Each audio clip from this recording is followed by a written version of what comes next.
Welcome back. And focusing on the situation in Sudan, we are joined in the studio by Ambassador Soad Shalaby, former Assistant Foreign Minister.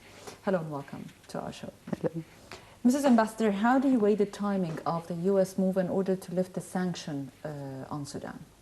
Well, it's very late because Sudan had been suffering for a long time, more than 20 years.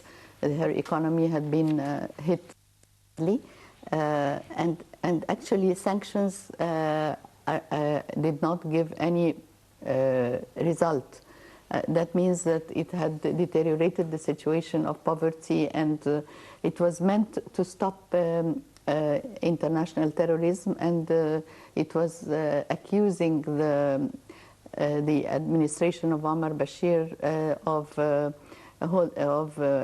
terrorism in Darfur, and at that time there were so many who were killed in Darfur, and that was even before South Sudan was created, but still the South Sudan and Darfur areas were hit badly by the war that was launched against these provinces. But since we are talking about sanctions, sanctions were mainly to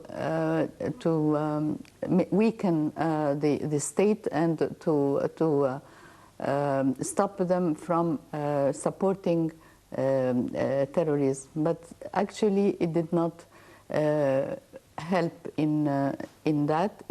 On the contrary, it impoverished the people, and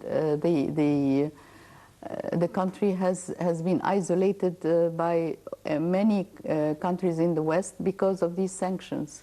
But why they are given 180 days in order to prove cooperation and to fight terrorism? Because actually they proved these discussions between the United States and Sudan are bilateral, of course, and they had been taking long to discuss how the Sudan will prove to be accommodating to the international human rights issues, and also to help in combating terrorism in the areas around. Like, for instance, they stopped any bombing of Darfur. They stopped supplying them with arms or anything, you know, like they stopped any kind of groups that help the terrorism in Darfur, and also they are helping to establish peace in South Sudan, and the Lord Army, which is also threatening the area, the region. So it is the role of the Sudanese government to, first of all, apply the human rights, to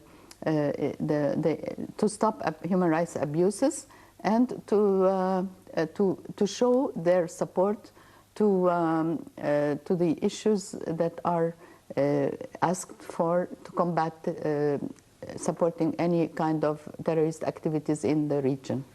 And how do you expect the new administration of Donald Trump to deal with Sudan, and specifically in the file of lifting the sanctions? Well, this is, you never know, Trump, what will come out of his administration, but Obama took this decision in his last hours in the White House, and this was because they wanted to give another hope to the people and to the youth of Sudan. The Sudanese youth, they were very helpless, and they wanted to see a future for their country. And having an embargo and stopping any deals with export import with the United States, and actually with the currency also, their currency was very much deteriorating, the value of the currency. So giving the Sudan this hope is very good at this moment, and I'm sure that because, you know, it has been taken so long to discuss all the details, it will not be stopped by the Trump administration. I think it has been favorably taken over by even the Minister of Foreign Affairs, the new one, who is going to take the economy as the first priority in the relations between bilateral relations between the United States and other countries. So I think this is going to be one of the lifting the sanctions and empowering the Sudanese economy. It's good for the United States and for Sudan, so it's not going to be stopped. Okay, talking about the economic scale on the further level and how such a move would affect the economy, and at the same time, what's the benefit of the United States from lifting now the sanctions? Why they chose now and why they chose Sudan to deal with? Well, as you know, Sudan has also lots of resources that has not been invested. Natural resources, and also because South Sudan has been independent, so the revenues from the oil has been stopped even during this last war and the civil war that they are having now. So I think that they are going to empower the Sudanese government economy in order to be able to help them in the region, either to be a mediator in the conflict in South Sudan, or a mediator for the region, and especially with the exports. Like, for instance, the United States would like to export oil, for instance, to Sudan, or whatever, or any kind of exports to Sudan is going to be enhanced. So this is good for the United States as well. So it's not only that Sudan, because Sudan was very much isolated, and the embargo was not helping her to any further development. Okay, but is such a move by the United States means that they are approving and they are dealing with Bashir, who was recently had charges from the ICC as a criminal, and he committed also crimes against humanity in Juba and in Darfur?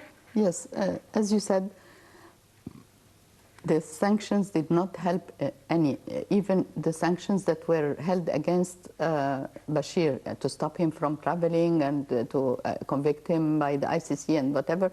He did not mind. It was not limiting him from travel. It was not limiting him from doing any kind of bilateral or multilateral relations. He used to go to the African Union, attend the summits. He used to travel but he peacefully. Didn't travel to the other part of the world, to yes, Europe and the United States. Yeah, it was not a priority for him.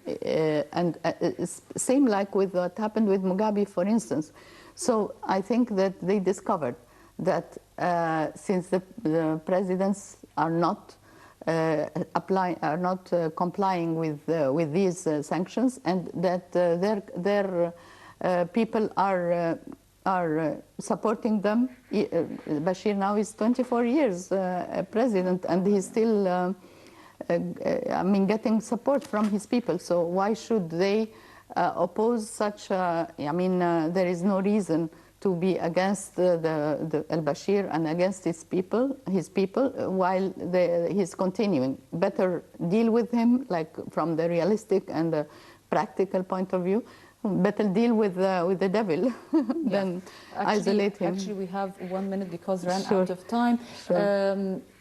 Now, Sudan has the support of the United States, which is one of the, of course, a major power in the world.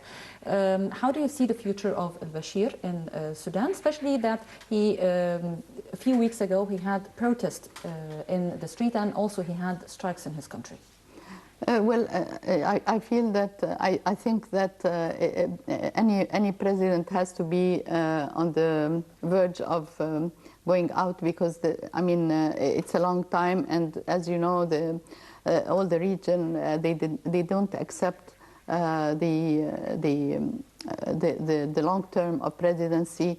So I think that he has to start thinking of who to replace him and what is the best way to keep his country in a stable condition, instead of having a revolution or a protest or unrest in his country. Unrest, yes. Ambassador Soad Shalaby, former Assistant Minister for Foreign Affairs, thank you very much for joining us, and welcome once again to Africa Today. Thank you. Thank you. Thank you, Jean. And by this we come to the end of our episode. I'm Dina Mamdouh. Thank you for watching.